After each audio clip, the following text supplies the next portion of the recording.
Guys, happy Tuesday. I hope you had an awesome Thanksgiving.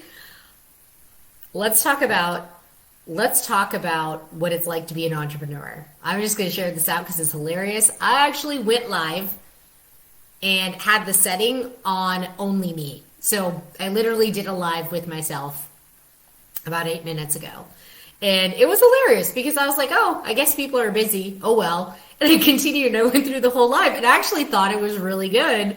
I felt like the analogy made sense and it was kind of in a flow. And yeah, I hit the wrong button because when you hit live, it now defaults in Facebook to only you as the viewer, which I have no idea why. Why does Facebook do that? Why did they change that? Who only wants to go live with themselves? It doesn't make sense. So if you're here, I see that there are hashtag me, hashtag live. Let me know you're here. So anyways, this is round 2 of this live. So I feel like I have it like more engineered than typically speaking. So here's the question that I had, and it was a really interesting conversation I had with a friend of mine. The conversation was, what conjures in your mind when you think of Tesla as a company versus when you think of Prius as a company? What comes up for you? What conjures in your mind for that difference in brands? So let me see. Okay, I'm just like really making sure I'm live this time. I can't believe I did that. Oh well. All right, I'm here now. That's what matters. So this is what happens when you decide you're going to show up no matter what.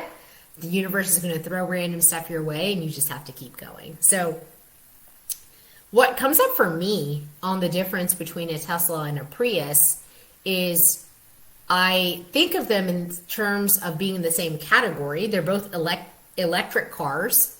They are both trying to better the environment. They're trying to save on gas and contaminating the air and all of that. But when I think of who the clear leader is, I think of Tesla as being best in class. And I think of Prius as being good. And here's the thing that came up for me is when I think about these two car dealerships, and I think about who are they attracting, and I'm going to be totally honest with you guys. I have some bias. We actually own a Tesla, so we love Tesla, and we're probably going to be a Tesla family soon. I say probably. We will be a Tesla family soon in July when I get a Tesla as well. But we got it for my husband when he graduated med school. And it was a really big and important decision we made, but we bought into the company for the brand and the experience of what driving a Tesla would be like for him. So it was everything. Hey guys, what's going on? Hashtag live if you're here so I can say what's up to you guys. But the question I asked earlier is, what do you think of the differences when you hear Tesla versus Prius? So we decided to go ahead and we splurged and we bought him a Tesla 90X. It was like the first year that it came out. Here is the freaking coolest thing. Most cars, when you drive them off of the lot, immediately depreciate in value by about $3,500. Immediately. Just driving it off the lot, it's not worth as much. Whereas now we're at about 4 years of owning the car and it has appreciated in its value. So that is just something that's industry breaking, crazy. Nobody has done it before. Nobody's been able to do that before. And it's really interesting. Hey, Brian, what's going on? Just chatted with you. And so the concept of these two different brands are interesting to position against one another. And then this is the next thing I was going to say. When you think about who buys a Tesla versus who buys a Prius, the person who enters the Tesla dealership is not going to go to a Prius dealership. So think about that for a second. The person who enters Tesla is not going to go and enter a Prius dealership. And this might seem kind of obvious, but there's more to this. The question is why? And what you think about, they're both solving a similar pain point. They both have an electric car. They're both going to save you on gas and save the planet, et cetera, et cetera. How come the person wouldn't check out both? And that's where brand positioning comes into play here. The people whose Tesla's market is is not looking for the same things that are the people who are going to buy the Prius. So the people who are looking to spend at Tesla are looking for best in class, which Prius, I'm not dogging them, are a good company, but they're not at that same level. You wouldn't call them best in class. You wouldn't say that they had that kind of leadership established. And so this is so interesting, and it translates perfectly into digital businesses because your business is your digital storefront. And it makes you wonder, it makes me wonder, are you viewed, when you look at your business, are you being viewed as the Prius or are you being viewed as the Tesla?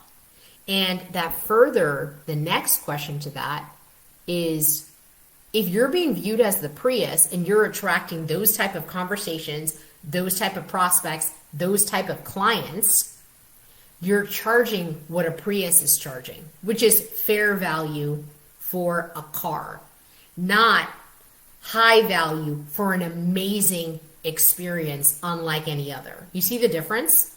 So what that means is with your offer, with your market, there is another Tesla out there. There is somebody out there who is selling what you're selling to a higher market, a higher, more sophisticated market at a different price point. And so the difference is that Tesla has spent a lot of time engineering who their brand actually is. Notice I didn't say what. They are definitely beautiful. They're obviously high design. They have all of those kind of Apple-like features that Elon Musk built in. But they have defined who they are, that their car is going to be a self-driving car, that their car is going to be the kind where the computer updates itself. And so that it always feels like it's new and it's refreshed like your phone does. And it was really interesting, back to this car analogy. I posted in one of my groups, actually the group I own called Life, which is fun, really fulfilling group to be in. I love being in there. And I posted this thing by Ferrari, pretty sure it was Ferrari, that they said a while back, they realized they don't ever need to create TV advertisements because their market literally doesn't watch TV. So that's what they found out. So you think about all the Ford and Toyota companies and commercials you see out there, and then you think about Ferrari and you're like, man, I've never seen a Ferrari commercial, even during the Super Bowl. They don't need to.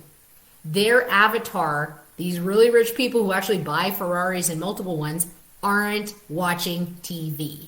So I leave you with that concept. Who is your avatar really? And where is your avatar actually shopping? And a lot of what attracts them is understanding that when you have your branding positioned in a certain way that is strategic, compelling, attractive, and it has an actual plan, you're creating longevity into your company, into your business. It allows you to grow and evolve. So anyways, I hope you found this is helpful. This is a really short call because, like I said, I already went live once, except for I did it solo. So hashtag me, replay if you watch this again later. Peace out, guys.